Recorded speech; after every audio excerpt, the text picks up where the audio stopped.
Assalamualaikum dan halo semuanya. Semoga kalian selalu sehat dan dilancarkan segala rezekinya dimanapun kalian berada. Film yang akan kita bahas kali ini berjudul Wife of Ram. Film ini merupakan film misteri India yang menceritakan tentang perjuangan seorang wanita yang ingin mencari sebuah fakta dari kematian yang dialami suaminya. So, untuk lebih jelasnya, langsung aja kita masuk ke alur ceritanya. Film diawali dengan memperlihatkan seorang wanita bernama Diksha yang kala itu baru saja mengalami sebuah kecelakaan bersama suaminya yang bernama Ram. Kejadian tersebut terjadi di tanggal 23 Oktober. Diksha ditemukan tergeletak di jalanan tanah merah, sementara Ram berada di dalam jurang dari jalan tersebut. Mereka berdua ditemukan oleh supir taksi yang saat itu sedang melintas. Singkatnya, Diksha bersama Ram kemudian dilarikan ke rumah sakit terdekat. Dan setelahnya, Ram pun dinyatakan meninggal dunia. Sementara Diksha yang kala itu sedang hamil 6 bulan juga harus merelakan buah hatinya yang meninggal karena kecelakaan tersebut. Insiden itu kini ditangani oleh inspektur polisi bernama Satyam. Di saat ia meminta keterangan kepada Diksha, ia pun harus dibuat terkejut karena Diksha mengatakan jika insiden yang dialaminya bukanlah sebuah kecelakaan, melainkan sebuah pembunuhan. Diksha mengaku saat dirinya sedang bersantai bersama suami tercinta, tiba-tiba saja ada seorang pria menggunakan hoodie berwarna hitam langsung menyerang mereka. Dari serangan tersebut, Diksha mendapatkan pukulan yang sangat keras sampai perutnya terbentur ke atas tanah. Sedangkan suaminya harus jatuh ke dalam jurang. Di sisi lain, Diksha juga menjelaskan jika saat serangan tersebut terjadi, ia sempat melakukan panggilan darurat kepada kepolisian. Namun seketika si pelaku langsung membuang ponselnya. Satyam kemudian bertanya kepada supir taksi yang merupakan orang pertama yang melihat kejadian tersebut. Pada akhirnya supir itu juga mengaku jika dirinya sempat melihat sebuah mobil yang langsung pergi ketika ia tiba di sana. Namun ia juga tidak mengetahui warna dan plat dari mobil tersebut. Karena petunjuk yang diberikan mereka tidaklah cukup, Satyam merasa jika kasus itu mustahil untuk dipecahkan. Terlebih lagi, di daerah itu tidak terdapat CCTV, sehingga dengan begitu mereka pasti akan sulit untuk menemukan pelakunya. Beberapa hari selanjutnya, Diksha kembali menjalani aktivitas normalnya di sebuah LSM perlindungan wanita. Namun kedatangannya ke sana bukanlah untuk bekerja, melainkan meminta izin cuti selama 2 minggu ke depan. Di sisi lain, atasannya juga menyampaikan jika sahabat Diksha yang bernama Sneha telah meninggal dunia karena kasus pemerkosaan yang dialaminya. Pelakunya yang merupakan seorang buruh telah ditangkap oleh pihak kepolisian. Diksha menyadari jika polisi tidak benar-benar melakukan tugas mereka dengan baik. Terbukti sudah 10 hari ini ia belum juga mendapatkan perkembangan akan laporan kematian suaminya. Hal itu jelaslah membuat Diksha sedikit frustasi dengan kinerja Inspektur Satyam yang sangat lambat. Sehingga ia pun memutuskan untuk mencari keberadaan pelaku dengan caranya sendiri. Ia mengumpulkan beberapa petunjuk akan kegiatan yang dilakukan oleh suaminya sebelum hari kematiannya. Dan selanjutnya setelah menyelesaikan sebuah pola, hal yang pertama ia lakukan adalah mendatangi kantor operator SIM card. Kepada petugas yang berjaga, Diksha meminta tolong untuk mengaktifkan SIM card milik suaminya. Selanjutnya, Diksha kembali mendatangi TKP untuk mencari ponselnya yang sempat dibuang oleh pelaku. Namun setelah lama mencari, ia tak menemukan apapun. Dari sana, ia menyadari jika TKP tersebut juga bisa dilihat dari salah satu kamar resort yang ada di sana. Ia pun mendatangi resort itu dan memesan kamar yang dimaksud. Namun tanpa ia sangka, kamar itu ternyata sudah ditempati oleh seorang pria sejak tanggal 22 Oktober atau 10 hari yang lalu. Mengingat jika kejadian yang menimpanya terjadi di tanggal 23 Oktober, Diksha memutuskan mendatangi kamar tersebut untuk mendapatkan informasi. Namun pria yang ada di kamar itu mengatakan jika dirinya tidaklah melihat ke arah jendela, sehingga ia tidak tahu ada pembunuhan yang terjadi. Sesampainya di rumah, Diksha kemudian membuka semua media sosial milik Ram. Ia menghubungi beberapa kerabat dekat yang melihat ataupun bertemu dengan Ram sebelum kematiannya terjadi. Namun usaha yang ia lakukan tampaknya sia-sia karena tidak ada satupun dari mereka yang mengetahuinya. Di malam hari, Diksa mengingat satu hal yang ia lewatkan tentang pakaian yang digunakan Ram sehari sebelum kematiannya. Di mana di dalam pakaian tersebut ternyata Ram mengantongi bil tagihan dari sebuah kafe tertanggal 22 Oktober. Namun karena bil tersebut sudahlah basah, Diksa pun tidak mengetahui nama kafe tersebut. Dengan beberapa bukti yang ia temukan, Diksa kemudian buru-buru mendatangi kantor polisi untuk menemui Inspektur Satyam. Ternyata beberapa hari ini ia telah memerintahkan anggotanya bernama Chari untuk menangani kasus tersebut. Chari yang sudah melakukan penyelidikan di TKP tidak menemukan bukti apapun termasuk ponsel Diksa yang dibuang oleh si pelaku. Keesokan harinya, Diksa mendapati sebuah pesan dari Departemen Lalu Lintas terkait pelanggaran berkendara yang dilakukan oleh Ram. Dari bukti foto yang dikirim oleh mereka, Diksa melihat jika saat itu suaminya sedang berada di daerah KM Nagar tertanggal 22 Oktober. Mengingat jika waktu tilang dengan waktu yang ada di tagihan bil saling berdekatan, Diksa pun menarik kesimpulan jika suaminya berada di salah satu kafe di daerah tersebut. Yang pada akhirnya setelah ia mengumpulkan beberapa informasi dan menebalkan tulisan yang ada di bil kemarin, ia pun mengetahui jika nama kafe itu adalah Green Chili Hub. Tak buang waktu lama, Diksa segera mendatangi kafe tersebut. Namun ia harus dibuat kecewa karena kafe itu sudah tidak beroperasi lagi. Di saat ia ingin meninggalkan tempat itu, ada seorang pria yang tiba-tiba saja datang dan langsung menawarkan narkoboy kepada dirinya. Bahkan ketika pria itu melihat foto Ram di ponsel yang digunakan Diksa, ia mengatakan jika 15 hari yang lalu Ram datang bersama temannya dan membeli 5 paket darinya. Pria itu juga menambahkan jika Ram dan temannya baru saja keluar dari sebuah klub malam bernama Ignite. Diksa melakukan browsing di internet dan ia pun mengetahui jika klub tersebut adalah milik seorang pengusaha muda bernama Rohan Paletti. Dengan kecerdikan yang ia miliki, Diksa kemudian menyamar sebagai kerabat dekat Rohan. Dan pada akhirnya, ia pun berhasil mendapatkan rekaman CCTV tertanggal 22 Oktober. Di sana, ia melihat Ram dengan seorang temannya sedang melakukan pertengkaran. Namun untuk mengetahui siapa orang yang bersama suaminya saat itu, Diksa kemudian menemui pelayan yang ada di rekaman video tersebut. Akhirnya, ia pun mengetahui jika orang itu bernama Rocky. Akan tetapi jika Diksa ingin mengetahui alamat Rocky, ia bisa menemui seorang wanita yang sering ditemui Rocky ketika ia berada di India. Di sisi lain, penyelidikan yang dilakukan Diksa ternyata dilihat oleh seorang pria yang bernama Sinu. Sinu memberitahukan kepada bosnya jika ada seorang wanita yang menyelidiki gerak-gerik Rocky di tanggal 22 Oktober. Setelah mempertimbangkannya, bos itu kemudian memerintahkan Sinu untuk membawa Diksa ke hadapannya. Akan tetapi saat ia menjalankan aksinya, Diksa yang melakukan perlawanan berhasil kabur tanpa terluka sedikit pun. Bahkan Diksa juga berhasil membawa kabur ponsel dan pisau milik Sinu. Usut punya usut, ternyata Sinu dan bosnya merupakan anak buah Rocky yang ada di India. Singkat cerita, kini Diksa telah sampai di kediaman wanita yang dimaksud. Tanpa basa-basi, ia langsung mengancam keselamatan wanita tersebut dan memintanya agar memberitahukan siapa Rocky sebenarnya.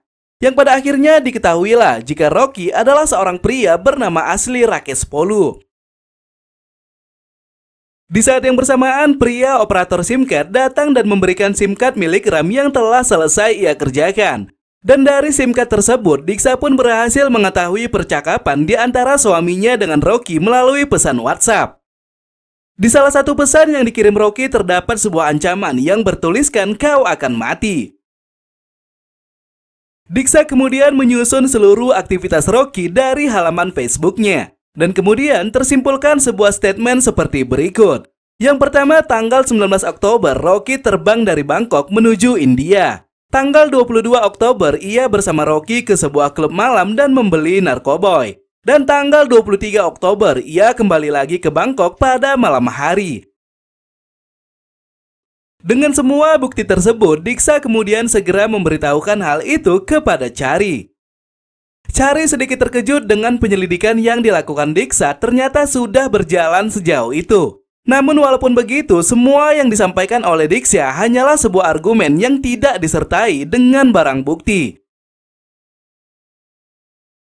Namun walaupun begitu, untuk mengetahui apakah hal tersebut memanglah benar, Chari menyampaikan idenya. Mereka menghubungi Rocky dan mengingatkannya dengan kejadian pembunuhan di tanggal 23 Oktober. Namun saat Diksha mengirimkan pesan, ia malah salah dan menuliskan tanggal 22 Oktober. Dan ketika ia ingin menghapusnya, Chari mengatakan jika hal itu tidak perlu. Karena bagaimanapun di tanggal tersebut juga terjadi perkelahian di antara Rocky dengan suaminya. Apa yang direncanakan mereka ternyata berhasil. Ekspresi Rocky yang awalnya datar kini berubah menjadi kepanikan. Ia pun segera menghubungi Diksha dan mengancamnya agar tidak melakukan penyelidikan lebih lanjut. Karena jika tidak, nyawanya lah yang akan menjadi taruhannya. Di sisi lain, Rocky juga menelpon anak buahnya dan mencari tahu latar belakang dan alamat wanita yang menelponnya tadi. Di keesokan harinya, Diksha memberitahukan tentang sebuah mobil berjenis Volvo yang digunakan Rocky selama di India. Ia juga mengatakan jika di malam pembunuhan, si pelaku sempat menabrak sebuah batu besar dan mengenai bumper sebelah kiri. Dan jika mereka menemukan kerusakan yang sama di mobil Rocky, itu berarti argumen Diksha yang menyatakan jika Rocky adalah pelakunya kemungkinan benar. Akan tetapi, Chari tidak langsung mengiyakan pernyataan Diksha. Karena bagaimanapun mereka juga harus menemukan bukti kuat lainnya. Misalnya jika Rocky adalah pelakunya, maka bisa dipastikan di hoodie yang dimilikinya terdapat jejak DNA RAM yang tertinggal. Yang kedua, mengingat lokasi pembunuhan terjadi di daerah Tanah Merah, Chari mengatakan pasti ada bekas yang tertinggal di mobil dan sepatunya. Dan yang terakhir, jika semua hal itu ditemukan, argumen Diksha yang menyatakan jika Rocky adalah pelakunya kemungkinan bisa mereka tindak lanjuti. Selanjutnya, Diksha kemudian kembali ke lokasi kejadian dan di sana ia pun berhasil menemukan ponselnya yang sempat dibuang oleh si pelaku. Di saat yang bersamaan, ia juga mendapatkan laporan dari Chari. Chari mengatakan jika saat ini beberapa orang tak dikenal datang ke rumahnya dan menghancurkan semua isi di dalam rumah.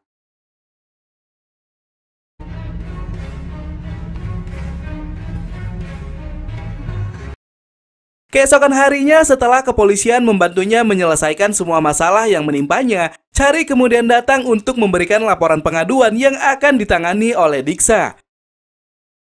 Namun bersamaan dengan itu, Chari juga melihat jika Diksha telah menemukan ponselnya yang hilang kemarin. Dan karena penasaran dengan reaksi Rocky kemarin, Chari mengajak Diksha melihat mobil Rocky yang sudah ia ketahui di mana keberadaannya. Dengan menggunakan sistem kepolisian, mobil tersebut berada di sebuah apartemen yang juga merupakan tempat tinggal Rocky selama berada di India. Setelah Chari mengeceknya, ia tidak menemukan ada kerusakan di bumper bagian kiri mobil. Ia berprasangka jika Rocky telah memerintahkan anak buahnya untuk memperbaiki dan mencuci mobil tersebut. Namun walaupun begitu, ia akan memastikannya ke beberapa tempat servis yang khusus menangani mobil seperti itu. Di sore hari, Diksha mendatangi sebuah toko perhiasan dan menggadaikan cincin emas miliknya. Dan di saat yang bersamaan, ia juga menerima panggilan dari Chari. Dan ketika di malam hari, Diksha yang sedang menghibur kesedihannya dengan melihat acara festival, tiba-tiba saja diserang oleh seorang pria tak dikenal. Setelah menusuk punggung Diksha dari belakang, pria tersebut kemudian pergi begitu saja.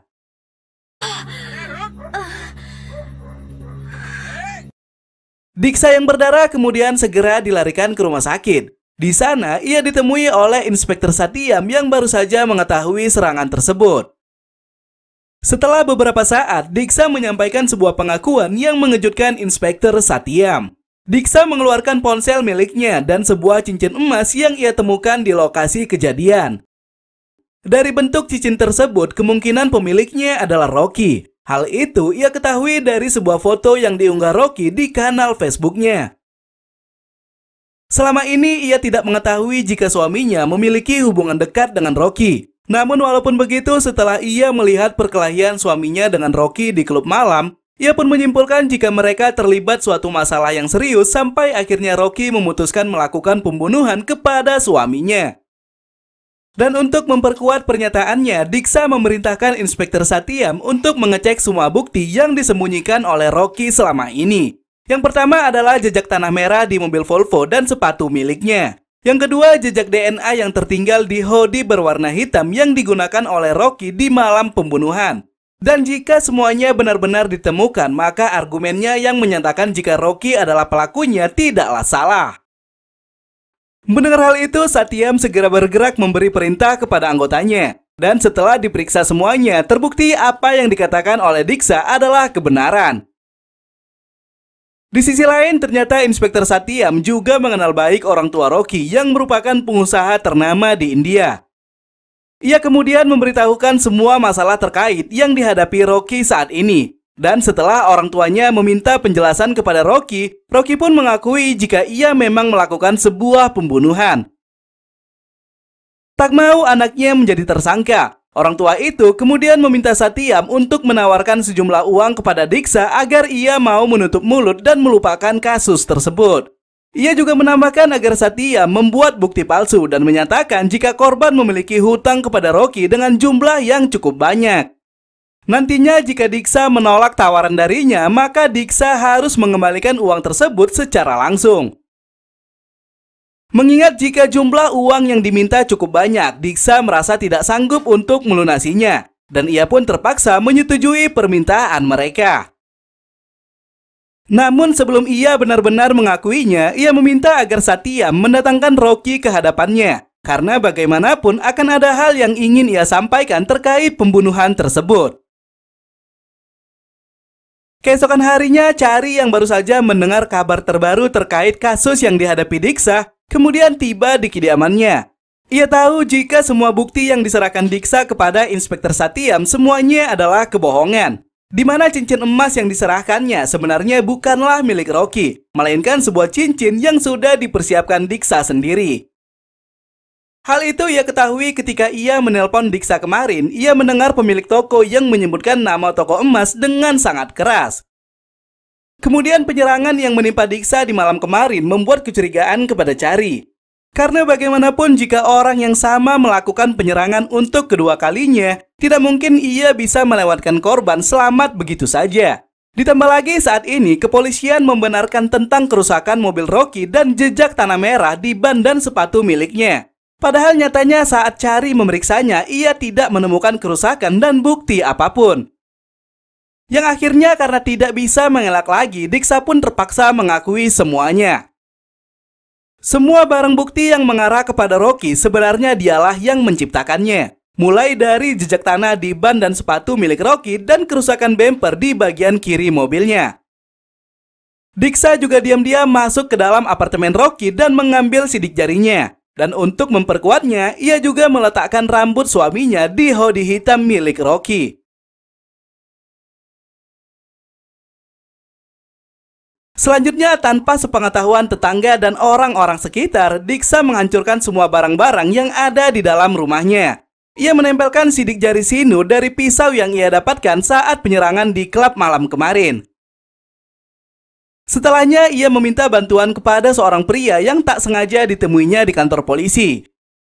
Ia membayar pria tersebut untuk melakukan tindakan penusukan dengan menggunakan pisau milik Sinu.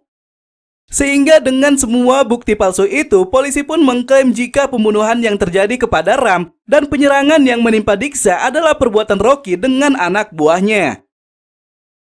Ketika Chari ingin menghentikan Diksa, dirinya malah pingsan dan tak sadarkan diri. Dan ternyata Diksa telah memasukkan 2 pil tidur ke minuman yang ia konsumsi. Singkatnya, Diksa pun pergi menemui Rocky di sebuah tempat yang telah mereka sepakati. Sebelum masuk ke ruangan yang nantinya hanya akan ada mereka berdua saja, Inspektur Satyam terlebih dahulu memeriksa semua barang-barang yang dibawa oleh Diksa. Di sisi lain, ia juga telah mempersiapkan sebuah pistol di bawah meja untuk digunakan Rocky jikalau Diksa mencoba melukainya. Selanjutnya, mereka berdua pun dipertemukan. Sama halnya dengan apa yang ia sampaikan kepada Chari sebelumnya. Pernyataan tersebut juga ia sampaikan kepada Rocky. Sehingga dengan begitu, semua yang dilakukan oleh Diksa mulai dari kedatangannya ke kamar resort dan penyelidikan pembunuhan yang akhirnya mengarah kepada Rocky ternyata sengaja ia lakukan untuk bisa membawa Rocky ke India. Karena pada dasarnya yang melakukan pembunuhan kepada suaminya bukanlah Rocky, melainkan dirinya sendiri. Hal itu ia lakukan karena ia ingin membalas dendam atas kematian sahabatnya yang tak lain adalah Sneha. Awalnya Diksha tidak mengetahui kabar malang tersebut karena kondisinya yang saat itu kurang baik. Namun di tanggal 23 Oktober setelah ia mengetahuinya, kesehatan dirinya dan janin yang dikandungnya menjadi terganggu. Untuk mengobatinya, Ram kemudian membawanya ke rumah sakit dan setelahnya mereka memutuskan menginap ke sebuah resort untuk menenangkan pikiran. Sebelum sampai di sana, mereka berdua berhenti di lokasi Tanah Merah untuk sekedar melepaskan lelah. Namun di saat itu juga, Diksha yang baru saja membuka ponselnya tiba-tiba dikejutkan dengan sebuah video yang dikirim Sneha sebelum kematiannya. Di mana di dalam video itu, Sneha sedang berlari ketakutan karena dikejar oleh seorang pria yang tak lain adalah suaminya. Dan bersamaan dengan itu, melalui cerita dari Rocky, scene flashback kemudian diperlihatkan. Setelah Rocky dan Ram membeli narkoboy, tak sengaja mereka bertemu dengan Sneha yang saat itu sedang menunggu angkutan. Ram yang memang dari awal sudah mengenal Sneha dengan baik, kemudian menawarkan tumpangan kepadanya. Namun di tengah perjalanan mereka malah membawa Sneha ke sebuah tempat yang sangat sepi. Rocky yang dari awal sudah berniat melakukan tindakan yang tidak senonoh segera menurunkan Sneha dan langsung melakukan ruda paksa kepadanya. Dan setelahnya, ia pun menyuruh Ram untuk melakukan hal yang sama. Awalnya Ram menolak karena takut jika tindakannya akan diketahui oleh pihak yang berwajib. Namun Rocky dengan segala pengaruhnya mengatakan jika ia bisa melimpahkan kejahatan tersebut kepada orang lain. Dan pada akhirnya Sneha yang mencoba melarikan diri dari mereka akhirnya tertangkap dan tak bisa melakukan perlawanan. Tanpa disadari Ram, ternyata selama pengejaran tadi, kepala Sneha terhempas ke sebuah batu besar yang membuatnya mengeluarkan banyak darah dan akhirnya meninggal dunia. Setelah mengetahui suaminya terlibat dalam kematian Sneha, Diksha segera memberitahukan hal tersebut kepada pihak kepolisian. Akan tetapi Ram segera merampas ponselnya dan membuangnya ke dalam jurang. Tak hanya itu saja, Ram juga tega memukul Diksha sampai ia pun terjatuh dengan posisi perut yang menghempas keras ke tanah. Dengan sisa tenaga yang ia miliki, Diksha memukul Ram dengan sebuah kayu, yang pada akhirnya Ram pun kemudian jatuh ke dalam jurang. Setelah mendengarkan semua penjelasan tersebut, Rocky yang tak bisa berkata apa-apa lagi kemudian mengeluarkan pistol dan menembakkannya ke badan Diksha. Bersamaan dengan itu, Diksha juga mengeluarkan pistol yang sebelumnya ia curi dari Inspektur Satyam dan langsung menembakkannya ke kepala Rocky.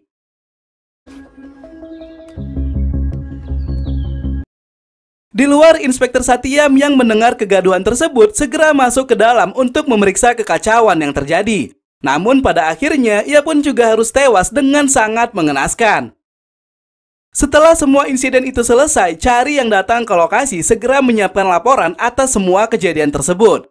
Ia yang sudah mengetahui fakta yang sebenarnya membuat laporan palsu untuk menyelamatkan Diksha. Di dalam laporannya, ia menuliskan jika kematian yang menimpa Rocky adalah perbuatan Satyam karena kesepakatan suap yang tidak disepakati. Sedangkan kematian Satyam sendiri adalah perbuatan Diksha dengan alasan membela diri karena saat itu Satyam juga ingin membunuhnya. Dengan begitu kasus pun ditutup dan Diksha dibebaskan dari segala tuduhan. Di akhir film dijelaskan masa lalu Diksha yang sangat kelam. Dirinya yang menjadi seorang yatim piatu sejak kecil kemudian diasuh dan dibesarkan oleh pamannya sendiri. Namun naas pamannya malah melecehkan dirinya tanpa memikirkan masa depannya. Dan pada akhirnya Diksha pun merencanakan sebuah kecelakaan yang akhirnya membuat pamannya menjadi sakit dan meninggal dunia. Dan bersamaan dengan itu film pun berakhir. So, mungkin sampai di sini aja ya cerita kali ini. Makasih banyak yang sudah hadir. Jika ada kata-kata saya yang salah, mohon dimaafkan. Saya Ahmad pamit undur diri. Thanks for watching and see you to the next video. Bye-bye.